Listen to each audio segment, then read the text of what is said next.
Olá, olá, olá a todos e todas! Começando agora a edição dessa semana do podcast Sessão às 6. Sejam todos bem-vindos. Me chamo Lucas Ribeiro e dessa vez vamos conversar sobre o primeiro filme da DC para os cinemas em 2023, Shazam! Fúria dos Deuses, que é a continuação do primeiro Shazam, que saiu em 2019. Finalmente consegui conferir nos cinemas e temos algumas coisas aí para conversar. Então, já avisando que teremos sim spoilers, porque vamos falar das cenas pós-créditos, do final, as vilãs, então recomendo já ter conferido. Se ainda não sabe, o podcast também tem redes sociais, como o Instagram, @sessãoas6, TikTok, @podsessãoas6 e até no YouTube, como podcast Sessão às 6. Principalmente no Instagram, consigo interagir melhor com vocês, sempre aviso quando novos episódios são lançados, então nos sigam lá, que também serão muito bem-vindos. Agora, bora falar de Shazam, espero que gostem. A sinopse é a seguinte: agraciado com os poderes dos deuses, Billy Batson e seus irmãos adotivos ainda estão aprendendo a conciliar a vida adolescente com suas versões adultas de super-heróis. Mas quando as filhas de Atlas, um trio vingativo de deusas antigas, chegam à Terra em busca da magia roubada, Billy, também conhecido como Shazam, e sua família são lançados em uma batalha por seus superpoderes, suas vidas e o destino do mundo. É uma adaptação dos quadrinhos da DC, desse mesmo herói, dirigido por David F. Sandberg, que não só também fez o primeiro Shazam, como é mais um diretor da DC com experiência com o terror. O cara já fez, por exemplo, Annabelle 2 e Quando as Luzes se Apagam. Mas já já a gente fala mais disso. Olha, sobre o primeiro Shazam, eu gostei quando vi pela primeira vez e reassistindo para me preparar para a continuação, realmente é bem divertido. Tem boas piadas, sabe muito bem quando não se levar a sério e quando se permite ser mais dramático e até trazer traços do gênero terror. No geral, achei que essas duas vibes foram bem balanceadas. Também tem o diferencial de subverter alguns clichês e expectativas sobre o gênero herói, e isso conquistou muitas pessoas, que eu sei. Um dos pontos mais altos para mim foi terem escolhido explorar as foster families, né? Aqui no Brasil é o equivalente às famílias adotivas. Amei esse senso comunitário de encontrar um grupo para chamar de seu, com crianças tão diferentes, mas unidas por um casal que um dia também já foi órfão. Você fazer a história inteira ser voltada para isso, achei maravilhoso. Não só pela mensagem que passa, mas porque todas as crianças são ótimas, super carismáticas, e no final me fez sim querer conhecer cada uma um pouco mais. A única coisa que me distraía um pouco, sempre que assisti, foi a barriga. Sempre achei que o primeiro Shazam tinha uma barriga lá pro meio da história, quando o vilão some do nada e a gente fica só nessa vibe, fugir da escola pra ser um adulto e tudo mais. E pra mim isso se arrasta um pouco até a história engatar mesmo, sabe? Que é quando o vilão volta, né? Quando ele entra em cena e contraria o protagonista. Tá, mas isso foi no primeiro filme, né? Tava falando do primeiro. Agora, sobre esse segundo, fiquei bem feliz em ver que o elemento família adotiva continua sendo uma pauta para discussão. As mensagens dessa vez são mais voltadas para o medo da rejeição, principalmente daqueles que encontramos ao longo da vida e que temos medo de perder. E uma outra parecida é o medo da mudança, pelo conforto em que o Billy tá no começo do filme, em ver todos os irmãos juntos fazendo a mesma coisa, né? E a dificuldade em abrir mão disso e deixar cada um tomar o seu rumo. Tópicos bem interessantes e que fazem sentido se a gente levar em consideração esse canto da DC que essa equipe se encontra. Também fiquei feliz em descobrir que essa continuação continua tão engraçada quanto a primeira, se não mais. Alguns até podem dizer que estão tentando copiar a Marvel e tudo mais. Quem nunca já leu isso, né? E assim, não conheço os quadrinhos do Shazam para argumentar diretamente isso, mas eu pessoalmente achei o humor bem mais engraçado e elaborado que o padrão Marvel que estamos acostumados a ver. Primeiro que eu achei bem esperto você tirar onda de minorias sem ofendê-las. É muito fácil isso dar errado, tipo, muito, ainda mais no mundo de hoje. Mas das duas vezes que fizeram, achei que os roteiristas se saíram muito bem. Só relembrando aqui, a primeira foi quando o Fred, que é um aleijado, tenta sozinho invadir a sala em que as vilãs estão para pegar aquela maçã com a semente da vida, caminhando, rolando no chão, sendo assim zero discreto. E um outro momento foi quando os personagens têm que gritar um segredo pros pais e o Pedro acaba falando que é gay. Cara, a minha sala toda caiu morrendo de rir justamente por subverter as expectativas. E pra mim essas duas cenas funcionaram justamente por causa disso, porque a graça não é às custas dos personagens. Eles ainda têm dignidade, sabe? É a situação em que eles estão que é engraçada, entende? O jeito como a cena foi preparada e depois executada pelos atores. Porque a gente ri da situação, mas continua torcendo por eles. Essa é a diferença. Por isso que eu digo que entendi o que o diretor e os roteiristas quiseram fazer. E se tivesse sido de qualquer outro jeito, mano, poderia dar muito errado. Mas a parte mais engraçada, de longe, foi a leitura da carta, quando a Espera, né, que é interpretada pela Helen Mirren, lê a mensagem escrita por aquele lápis mágico que repete tudo que a pessoa fala. Quando eles revelam que a mensagem, que era pra ser uma coisa super ameaçadora, tá toda cagada, com um monte de coisa nada a ver. Nossa, foi 10. Outra hora em que a minha sala inteira começou a rir, inclusive eu. Então assim, tem ótimos momentos, do início ao fim, mas se eu tivesse que escolher um só, no geral, acho que seria a cena de abertura, logo a primeira mesmo, quando as duas irmãs roubam o cajado no museu, né? E o caos começa a gerar um surto coletivo que te lembra muito um apocalipse zumbi. O jeito como cada pessoa espalhava aquela maldição do caos, tipo uma fofoca, e cada uma se contorcendo no chão, como se tivessem sido contaminadas. Eu fiquei chocado com a ousadia de escolherem essa sequência como a primeira que as famílias vão ver em um filme de herói, né? Foi muito bem filmado, me deixou tenso, agoniado, não esperava de jeito nenhum. E não só foi um jeito bem legal de mostrar logo de cara para o público o poder e o perigo dessas adversárias, mas também dá oportunidade para o diretor David Sandberg mostrar o que aprendeu fazendo filmes de terror, né? Porque, como eu falei, o cara tem experiência nisso.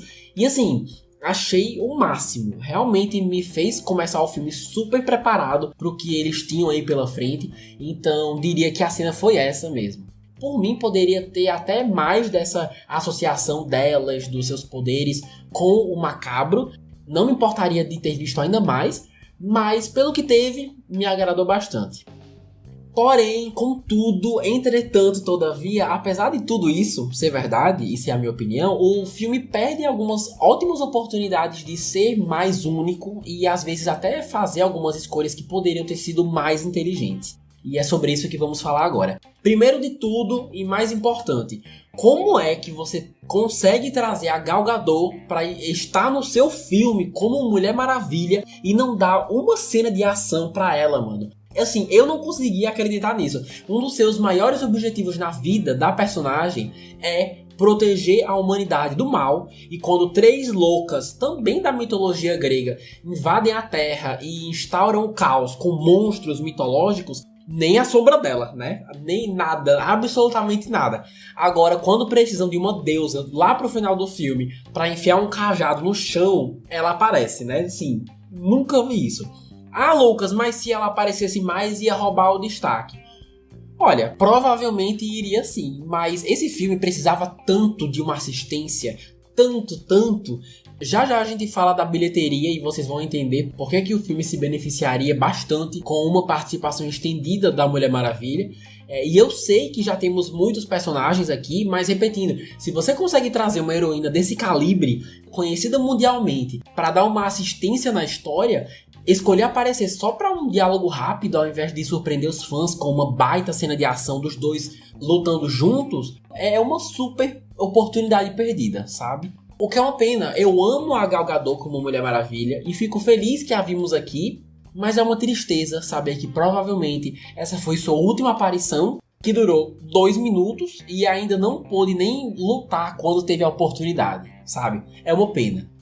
Uma outra oportunidade perdida é com o personagem Pedro. Não sei se vocês lembram, mas no filme passado, uma das únicas coisas que sabíamos dele era que gostava de malhar, né? De fazer exercícios. A gente até via uns pesos aqui e ali espalhados pela casa. E assim, nesse filme, dessa vez, todos eles têm poderes de deuses. Basta falar Shazam e ele sai de uma criança gorda pra um cara barbudo, super forte, musculoso, super padrão.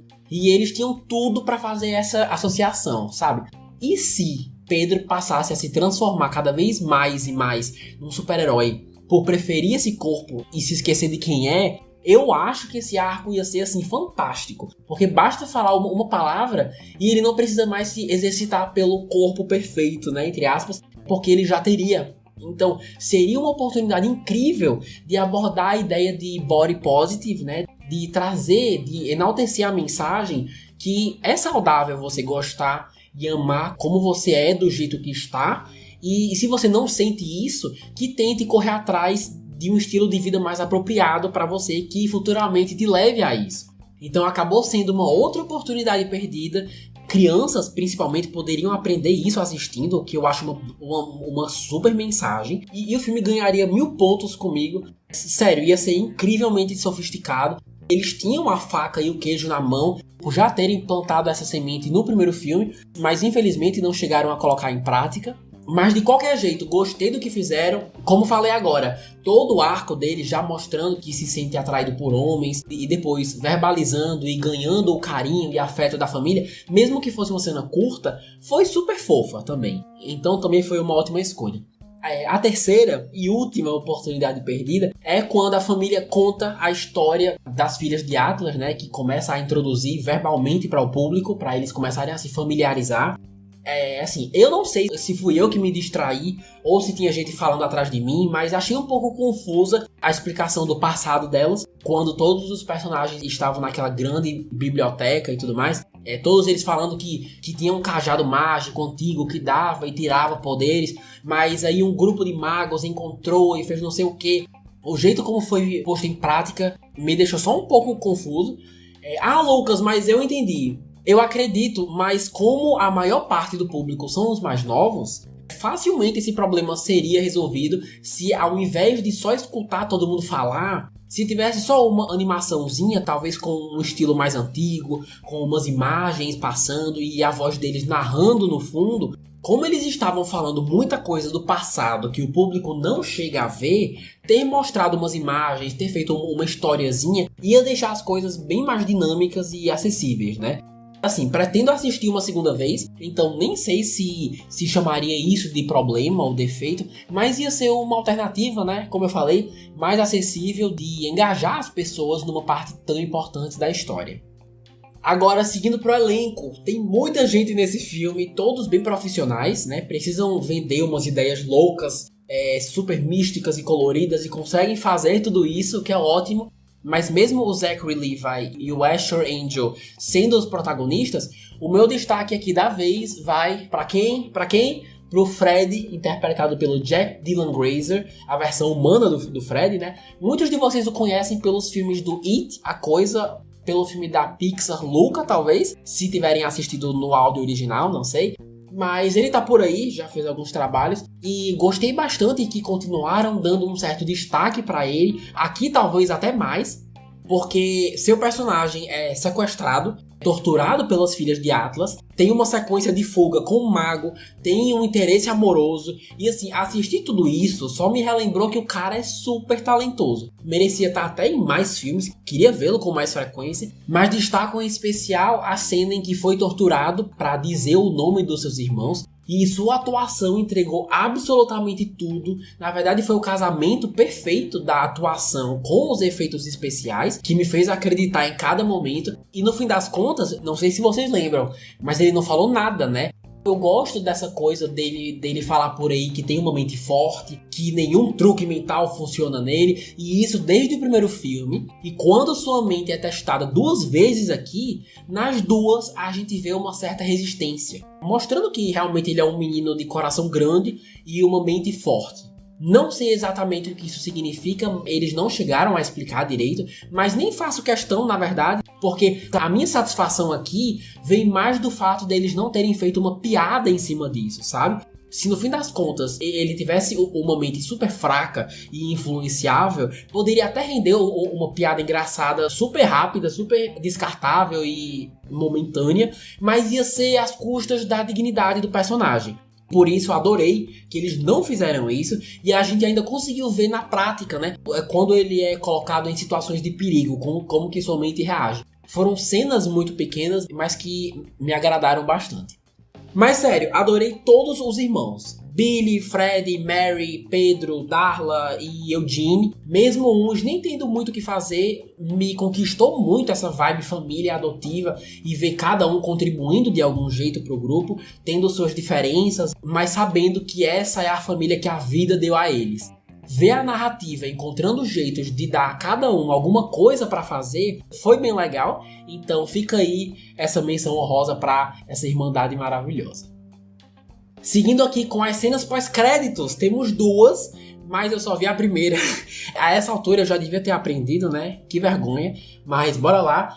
A primeira é basicamente os personagens Economus e Harcourt indo recrutar o Shazam para fazer parte da Sociedade da Justiça, aquele grupo que conhecemos no filme do Adão Negro, dando a entender que no futuro ele poderia sim fazer parte do grupo, interagindo com personagens como o Ciclone, o Gavião Negro, Átomo e até mesmo o próprio Adão Negro. Até parece interessante, mas duas coisas me vieram à mente logo depois de ver essa cena. Primeira, por mais que eu adore a Harcourt e o Economus desde Peacemaker, por que a gente não viu membros da própria Sociedade da Justiça aparecendo pra chamar o cara, sabe? Não faria mais sentido e teria um peso maior? Não iria conectar mais as coisas? Soube que pode ter existido uma polêmica nos bastidores envolvendo isso. Alguma coisa sobre o The Rock ou o Dwayne Johnson ter vetado a participação deles, que a produção até queria, mas acabou não dando certo. Alguma coisa assim, por aí. Mas independente de quem fosse, a proposta da cena é essa, né? Convocar apenas o Billy para fazer parte do time. E a minha segunda questão é justamente essa. Se quase tudo vai mudar na DC em pouquíssimos anos, qual o propósito em investir tempo criando expectativas sobre algo que talvez nunca veja a luz do dia, sabe? Realmente esse canto da DC com a família Shazam tem chances de continuar existindo com os novos personagens que o James Gunn tem em mente, mas também tem chance de acabar por aqui mesmo, e é isso, tá ligado? Então, se talvez nunca aconteça, para que se dar o trabalho? A gente já conversou sobre isso no podcast do calendário da DC desse ano, acho que mês passado, mas vale a pena trazer de novo aqui, porque mesmo com os novos anúncios do James Gunn, ainda não se sabe exatamente como os filmes desse ano vão se encaixar nessa nova era. E se é que vão se encaixar, né? Talvez não tenham nada a ver com o futuro da DC, e se for o caso, a gente só tem que, né, viver a vida e deixar por isso mesmo. Sobre a segunda cena, como disse, acabei saindo antes. Quando for rever o filme, quero assistir só pra não passar batido. Mas soube que ela é uma continuação da cena pós-créditos do filme passado, onde o vilão anterior, o Dr. Sylvana, tá na prisão e aparece uma lagarta falante, que aparentemente é uma vilã famosa das HQs, dizendo que tem um plano e que eles deviam se unir pra fazer alguma coisa vilanesca, e daí vocês já sabem. Pelo que soube, essa segunda cena é só uma continuação disso. De como a lagarta é lerda e por causa disso o plano ainda não foi posto em prática depois de todos esses anos em que o primeiro filme foi lançado. E então assim, é nessa vibe. Ou seja, aquela cena bobinha, nada muito significativo. Agora vamos falar de números. De acordo com nossos colegas Wikipedia e Box Office Mojo, essa sequência custou entre 100 e 115 milhões de dólares para ser feita, e até agora, mesmo estando nos cinemas de boa parte do mundo, arrecadou até o momento pouco mais de 121 milhões de dólares. Pessoal, isso é péssimo, assim. Eu vi que até está sendo comparado com o Homem-Formiga, né? Sendo considerado o Homem-Formiga da DC, porque para os padrões esperados, e sabendo que faz parte da grande DC, conhecida mundialmente, arrecadar só isso em um mês, praticamente, em cartaz, é um desastre. A bilheteria definitivamente está bem abaixo do esperado, o que é uma pena, porque, como falei, é legal, é um bom filme, melhor do que Quantumania, se me perguntarem. Só para vocês terem uma noção, o primeiro que lançou em 2018, ou o primeiro Shazam, custou entre 80 e 100 milhões para ser feito, e conseguiu arrecadar mais de 367 milhões. E olha que naquela época já era considerado baixo para os padrões da DC. E essa continuação tá há semanas em cartaz e ainda não passou nem dos 200. Então, assim, esse é um dos principais motivos que me fazem acreditar que se a Mulher Maravilha tivesse uma sequência mais estendida, de preferência com ação, combinando forças junto com a família Shazam, isso incentivaria um pouco mais as pessoas a quererem comprar o ingresso e ver nos cinemas. Não sei se faria uma diferença enorme na bilheteria, mas com certeza apelaria mais para os fãs dessa heroína e o filme desesperadamente poderia usar dessa assistência, né? Agora, torcer para que a Warner consiga algum tipo de lucro, mandando para compra ou aluguel digital e depois para o HBO Max. Olha, no geral, Shazam, Fúria dos Deuses, deve agradar principalmente o público mais infanto-juvenil. É ótimo para as famílias que têm crianças um pouco maiores, que curtem esse tipo de entretenimento. É bem divertido, uma aventura bem louca e criativa que, ao meu ver, é coerente com o que já temos visto com esse personagem, que é o Shazam. Vi muita gente detonando na internet e eu consigo entender. Para os fãs que esperavam algo sério e com mais identidades, sem clichês, acabaram tendo suas expectativas indo por água abaixo. Mas quem for assistir sem muitas expectativas, sem compromisso, e não tiver saturado de tantos filmes e séries de heróis saindo, acho que vão curtir sim. Pra mim tá no mesmo nível do primeiro. Tem alguns clichês sim, poderia ser melhor, mas tem seus momentos sim. É engraçado, é criativo, os efeitos especiais são bons. Então, se você estiver querendo gastar uma grana no cinema e por acaso se identificou com tudo que eu falei agora, cara, só vai. Dá uma chance, deixa de lado as críticas super, hiper negativas e tira suas próprias conclusões. Se quiserem esperar sair no HBO Max também é uma opção válida, né? Só não sei quando que vai entrar pro catálogo, isso ainda não foi anunciado. Mas para quem não tiver pressa, como eu falei, é uma opção. Mas aos que já viram, acharam tão ruim assim? O que acharam do final? Assistiriam um terceiro filme? Me conta nos comentários do YouTube ou do Instagram mesmo, que é @sessãoas6, que adoro saber o que acharam, tanto do filme como do próprio podcast mesmo. Sempre dá pra melhorar alguma coisa, então tô aqui pra isso. Se conhecem algum fã da DC ou do próprio Shazam, manda esse podcast pra ele e pra ela, que já ajuda demais a aumentar o número de acessos do Sessão-As-6. E é isso, pessoal. Vou ficando por aqui. Muito, muito obrigado aos que escutaram até o final. Semana que vem temos mais filmes para discutir. Um beijo enorme e até mais.